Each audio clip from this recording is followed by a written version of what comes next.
Assalamualaikum warahmatullahi wabarakatuh. Saya Nurul Suraya binti Yusof dari unit BM3. Hari ini, saya akan membentangkan mengenai aspirasi dan hala tuju pendidikan serta implikasinya terhadap guru berjiwa pendidik.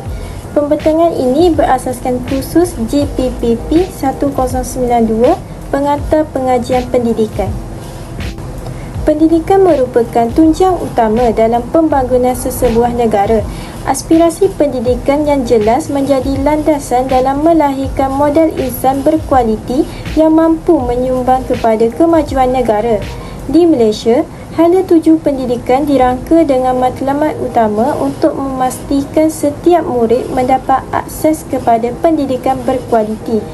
Melalui sistem pendidikan yang efektif, kita bukan sahaja membangunkan individu yang berpengetahuan dan berkemahiran, tetapi juga melahirkan generasi yang berakhlak mulia serta berdaya saing di peringkat global. Aspirasi ini turut menekankan kepentingan pendidikan yang inklusif, berkualiti dan berorientasikan masa depan sejajar dengan keperluan dunia moden yang semakin mencabar. Apa itu aspirasi? Mengikut Kamus Dewan 2013, aspirasi ialah keinginan atau kehendak yang kuat untuk mencapai sesuatu. Apa pula yang dimaksudkan dengan hala tuju? Hala tuju ialah sesuatu perkara yang hendak dicapai dan dikejar oleh seseorang, negara, organisasi dan sebagainya secara khusus.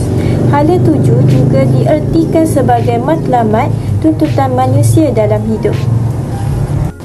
Seterusnya, Standard Kualiti Pendidikan Malaysia 2010 bertujuan untuk memastikan kecemerlangan sistem pendidikan di sekolah.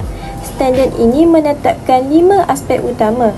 Yang pertama ialah memberi penekanan kepada kepimpinan sekolah. Kepimpinan yang mantap amat penting dalam memastikan sekolah dapat digerakkan ke arah kecemerlangan. Seorang pemimpin sekolah harus berupaya mengembleng tenaga dan menggerakkan warga sekolah secara bersatu untuk mencapai visi dan misi yang telah ditetapkan. Dengan kepimpinan yang berkesan, kualiti pengajaran dan pembelajaran dapat dipertingkatkan, seterusnya mencetuskan perubahan positif dalam komuniti sekolah. Seterusnya, standard kedua menekankan pengurusan organisasi sekolah yang cekap dan sistematik. Ini termasuk aspek pengurusan sumber manusia, keperluan staf serta kemudahan dalaman dan luaran sekolah. Pengurusan yang teratur dan efektif akan membolehkan sekolah berfungsi dengan lebih baik, memastikan penggunaan sumber yang optimal serta menyokong perkembangan profesionalisme tenaga pengajar dan kaki tangan sekolah.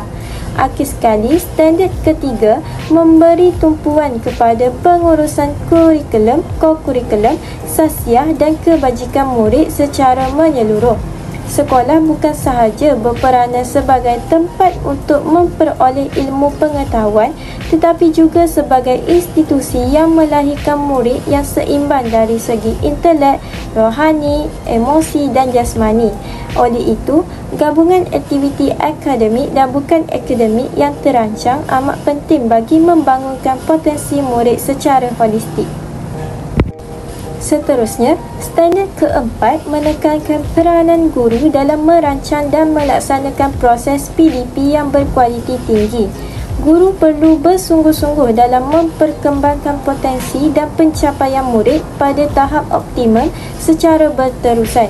Kualiti pengajaran yang tinggi menjadi asas kepada keberkesanan pendidikan serta pencapaian akademik dan sasiah murid. Seterusnya, yang kelima, menekankan aspek kemenjadian murid di mana pendidikan di sekolah bertujuan melahirkan murid yang berilmu pengetahuan, berketerampilan, berakhlak mulia, bertanggungjawab dan berkeupayaan mencapai kesejahteraan diri. Murid yang dilengkapi dengan ciri-ciri ini bukan sahaja mampu berjaya dalam akademik tetapi juga menjadi individu yang menyumbang kepada masyarakat dan negara. Seterusnya, saya akan menerangkan Standard Kualiti Pendidikan Malaysia Gelombang 2.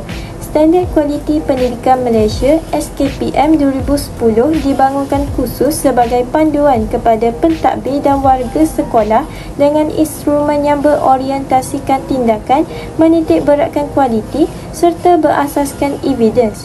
Ia berfungsi sebagai alat untuk menilai dan menambah baik sistem pendidikan di sekolah.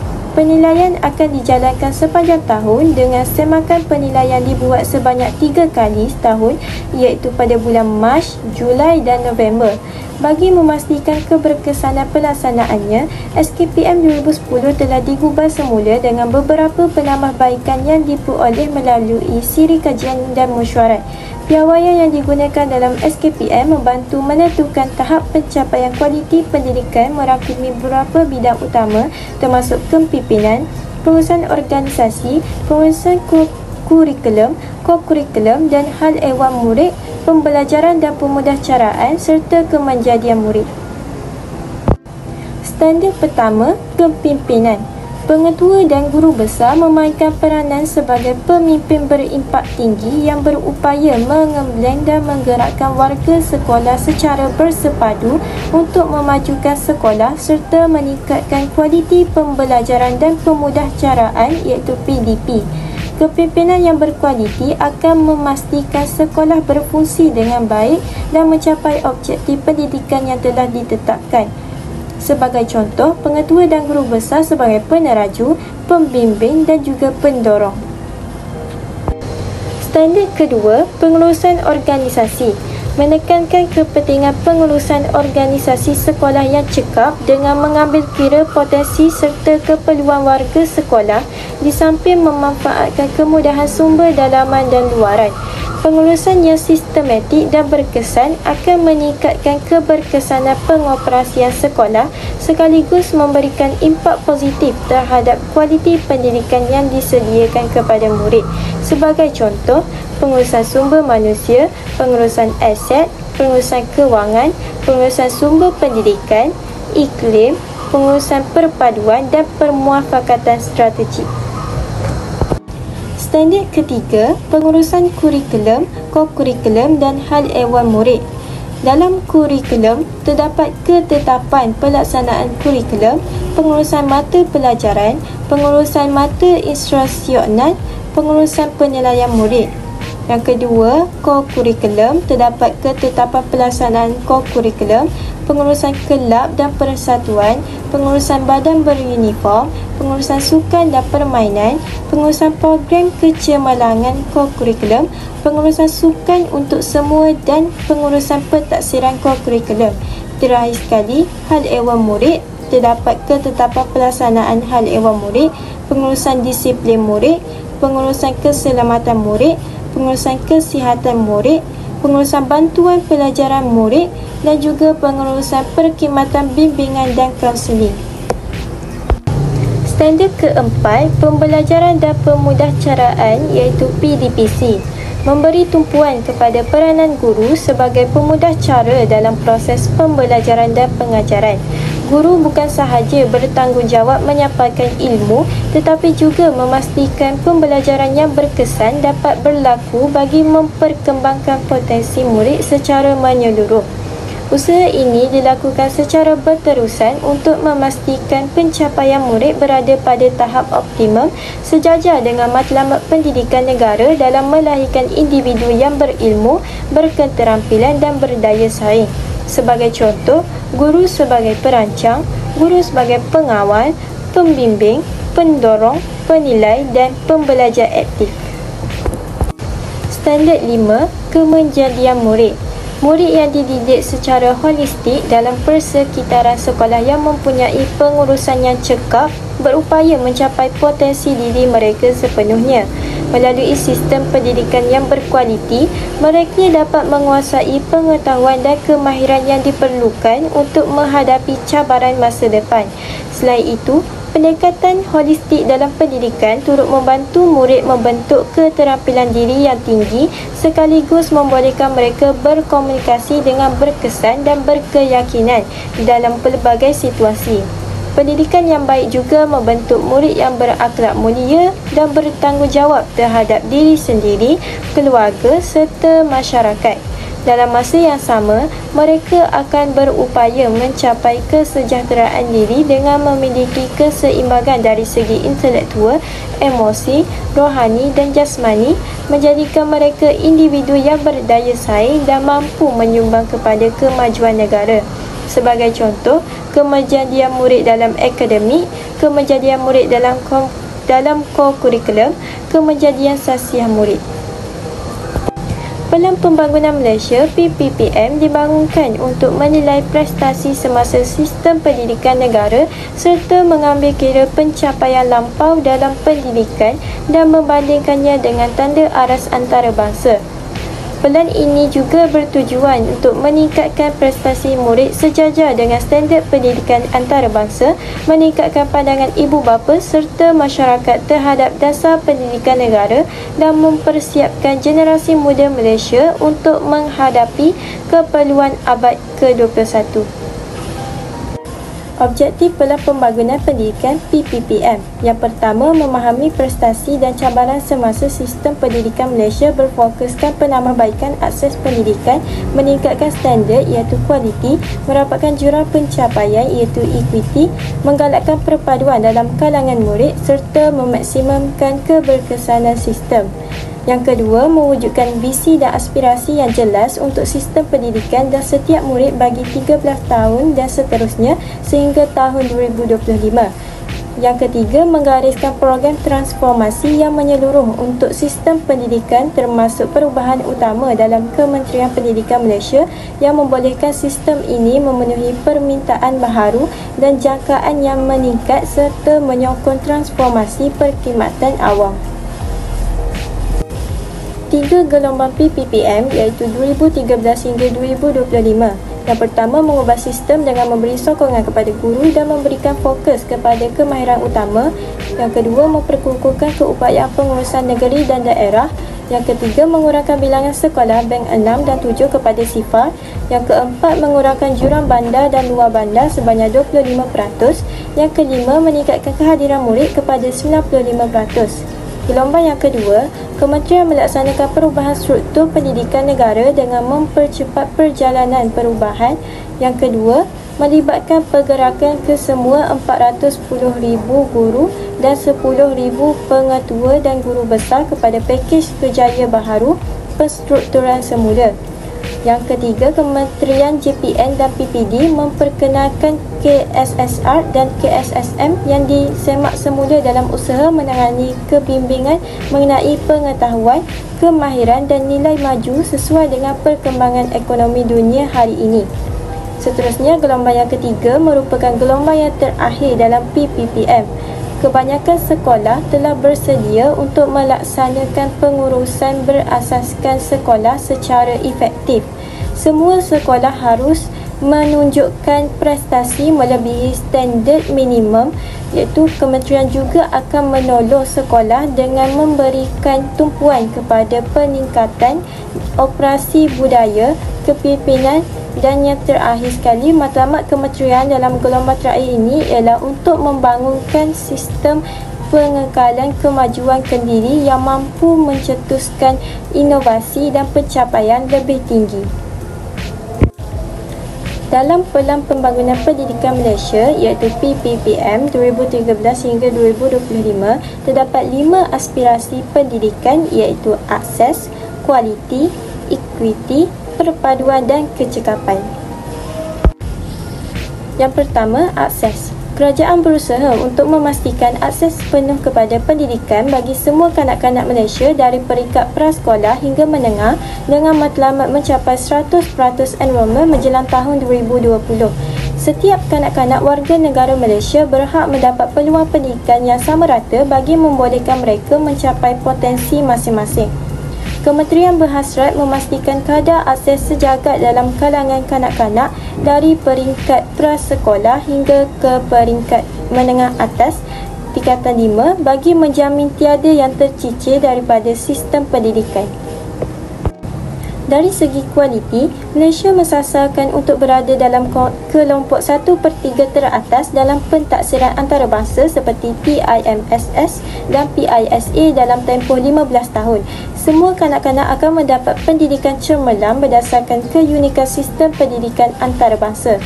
Pentaksiran TIMSS dan PISA menilai kemahiran dalam bacaan, matematik dan sains, namun penilaian tambahan yang menangani dimensi kualiti lain yang relevan dengan konteks Malaysia boleh diperkenalkan apabila ia dibangunkan dan diterima di peringkat antarabangsa.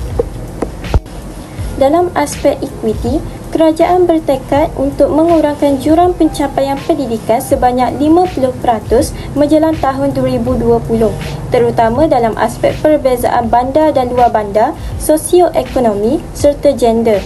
Sistem pendidikan berprestasi tinggi akan memastikan setiap kanak-kanak menerima pendidikan berkualiti tanpa mengira latar belakang geografi, jantina atau status sosioekonomi.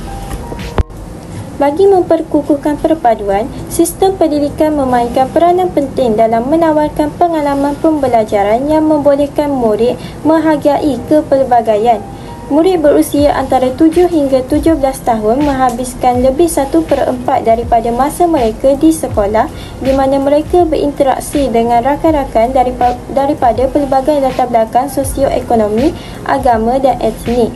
Interaksi ini membantu mereka memahami, menerima dan menghayati perbezaan yang wujud dalam masyarakat.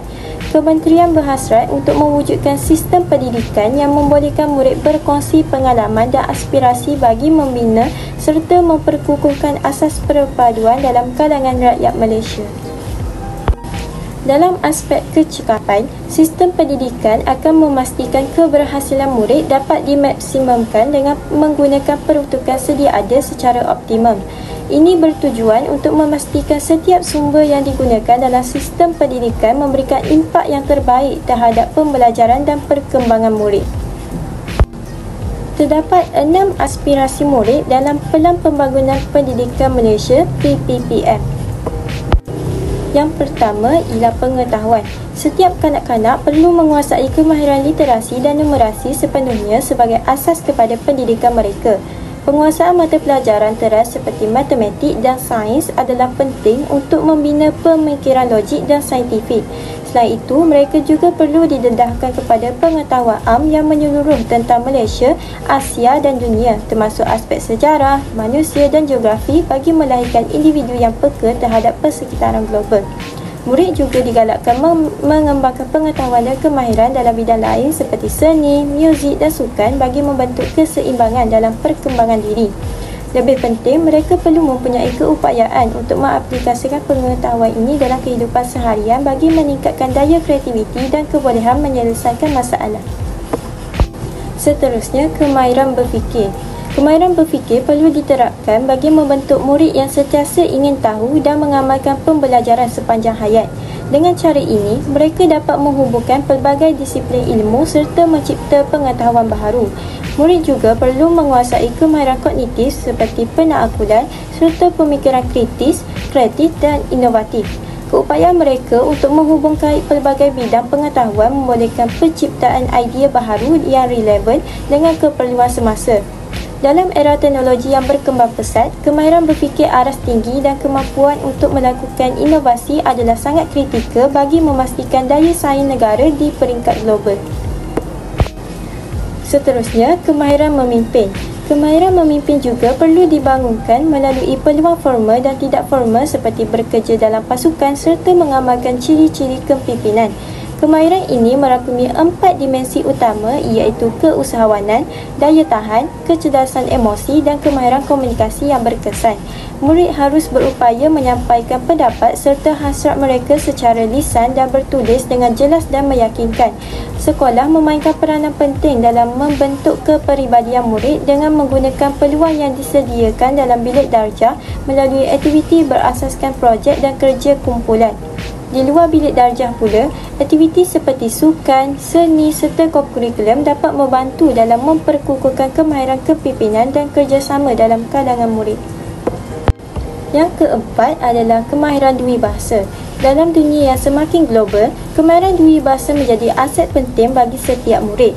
Setiap kanak-kanak perlu menguasai sekurang-kurangnya bahasa Melayu sebagai bahasa kebahasaan dan perpaduan serta bahasa Inggeris sebagai bahasa komunikasi antarabangsa.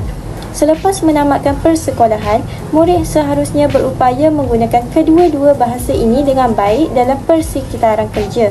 Kementerian juga menggalakkan murid untuk mempelajari bahasa lain sebagai bahasa tambahan dengan menyediakan peluang untuk mempelajari bahasa ketiga seperti bahasa Cina, Tamil, Arab, Iban dan Kadazan Dusun.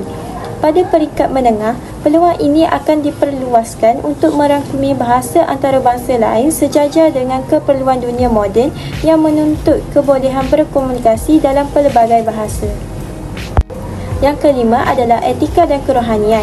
Selain kemahiran akademik dan kepimpinan, etika dan kerohanian perlu diterapkan dalam diri murid untuk membantu mereka menghadapi cabaran kehidupan dewasa. Mereka perlu dididik agar bijak membuat pertimbangan, mampu menyelesaikan konflik secara harmoni serta berani mempertahankan prinsip ketika berhadapan dengan situasi yang kritikal. Usaha ini bertujuan untuk melahirkan individu yang penyayang dan mampu menyumbang kepada kesejahteraan komuniti serta negara. Yang terakhir adalah identiti nasional.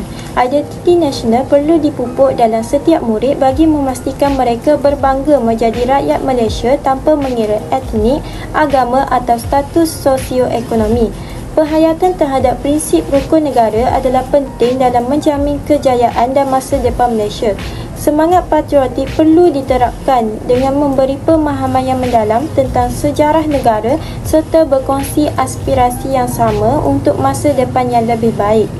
Identiti nasional bukan sekadar memahami dan menerima kepelbagaian tetapi juga menghayati kepelbagaian tersebut sebagai asas kepada perpaduan dan keharmonian negara. Terdapat 11 anjakan dalam PPPM. Yang pertama, menyediakan kesamarataan akses kepada pendidikan berkualiti bertaraf antarabangsa.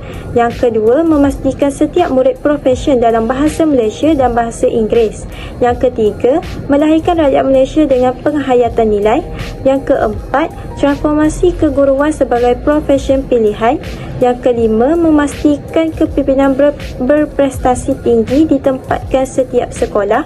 Yang keenam, mengupaya JPN, PPD dan sekolah untuk menyediakan penyelesaian khusus berasaskan keperluan. Yang ketujuh, memanfaatkan ICT bagi meningkatkan kualiti pembelajaran di Malaysia. Yang kelapan, mentransformasi kebolehupayaan dan kapasiti penyampaian dan kementerian. Yang kesembilan, bekerjasama dengan ibu bapa, komuniti dan sektor swasta secara meluas. Yang kesepuluh, memaksimumkan keberhasilan murid bagi setiap ringgit. Yang terakhir sekali, meningkatkan ketelusan untuk accountability awam secara langsung. Implikasi terhadap guru berjiwa pendidik ialah yang pertama, melahirkan model insan guru yang mempunyai ciri-ciri kepimpinan dan boleh menyumbang bakti kepada negara. Yang kedua, guru dapat mencapai objektif sesuatu mata pelajaran yang diajar. Yang ketiga, membentuk guru yang seimbang dari segi jasmani, rohani dan sasiah. Yang keempat, menjadi hala tuju kepada para guru untuk menjadi guru yang mempunyai ciri-ciri guru cemerlang sepanjang perkhidmatan. Yang kelima, memupuk perpaduan dan pembinaan negara bangsa. Secara keseluruhannya, aspirasi dan hala tuju pendidikan memainkan peranan penting dalam membentuk sistem pendidikan yang berkualiti serta menghasilkan model insan yang berdaya saing. Kejayaan pelaksanaan dasar pendidikan bergantung kepada komitmen semua pihak, khususnya guru yang berjiwa pendidik. Guru bukan sahaja bertanggungjawab menyampaikan ilmu, malah berperanan sebagai pembimbing, pemimpin dan pencetus inspirasi kepada murid. Ini adalah rujukan saya sepanjang saya melaksanakan tugasan ini.